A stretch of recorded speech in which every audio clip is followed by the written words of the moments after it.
చంద్రబాబు నాయుడు గారి నాయకత్వం, పవన్ కళ్యాణ్ గారి నాయకత్వం, నరేంద్ర మోడీ గారి నాయకత్వం. అప్పటి నుంచి కానీ ఈ కమ్యూనిటీ అంటే తెలుగుదేశానికి ఒక మనసుకు దగ్గరైన కమ్యూనిటీ, ఇష్టమైన కమ్యూనిటీ. దీన్ని అప్లిఫ్ట్ చేయడం చంద్రబాబు నాయుడు గారు కానీ తన వంతు చేశారు. ఇక్కడికే కాదు, రాబోయే రోజుల్లో ఈ కమ్యూనిటీస్ ని ఇంకా అభివృద్ధి చేసే దానికి కానీ చూస్తున్నామని కానీ తెలియజేస్తున్నాం. అందరికీ నమస్కారం. ఈరోజు రాష్ట్రమంతా కానీ నాయి బ్రాహ్మణుల సోదరులందరూ ఈరోజు చంద్రబాబు గారికి పాలాభిషేకం చేసుకుంటున్నారు.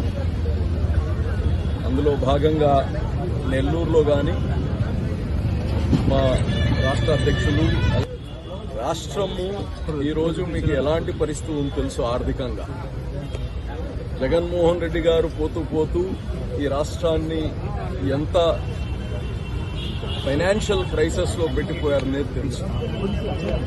ఇందులో చంద్రబాబు గారు ఒక ఆర్థిక రాజధానే కాదు, సామాజిక ప్రతి ఒక్కరూ వెనకబడిన తరగతులు కానీ వాళ్ళకి భరోసా ఇవ్వాలి, వాళ్ళ వ్యాపారాల్లో వాళ్ళ జీవితాల్లో మార్పులు రావాలి, ఆర్థికంగా వాళ్ళు స్థిరపడాలి అనే ఒక ఆలోచనతో ఈరోజు నాయి బ్రాహ్మణ సోదరులకి ఆలయాల్లో ఎవరైతే పనిచేస్తున్నారో వాళ్ళందరికీ కానీ కనీస వేతనం 20,000 నుంచి ఈరోజు 25,000 రూపాయలకి సంతోషకరం.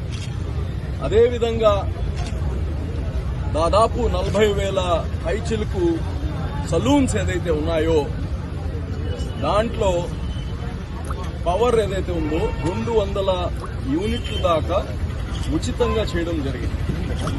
ఈరోజు ఆర్థికంగా ఖర్చులు తగ్గితేనే ఈరోజు సేవింగ్స్ కావాలి. సేవింగ్స్ ప్రభుత్వం వీళ్ల ఖర్చుని కాస్త అన్న తీసుకోవాలనే ఒక ఆలోచనతో 2014లో చంద్రబాబు నాయుడు గారు ఆ రోజు 110 యూనిట్లు ఇవ్వడం జరిగింది. జగన్మోహన్ రెడ్డి గారు 250 యూనిట్లు నేను ఉచితంగా ఇస్తానని చెప్పారు. దాన్ని 150కే ఆపారు. ఈరోజు ప్రభుత్వం వచ్చిన తర్వాత ఈ యొక్క సామాజిక వర్గం ఏ మంచిలో చెడ్డలో మన జీవితంలో ఒక భాగం నాయి బ్రాహ్మణ సోదరులు. ఇది దేవుడి దగ్గర పోవాలన్నా, బిడ్డలకి మనం కేసాలు తీయాలన్నా మన ప్రతి దాంట్లో వీళ్ళు ఒక భాగస్వామ్యం.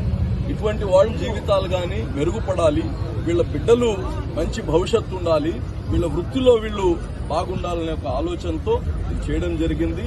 ఈ యొక్క సామాజిక వర్గానికి ఇప్పటి నుంచి కాదు,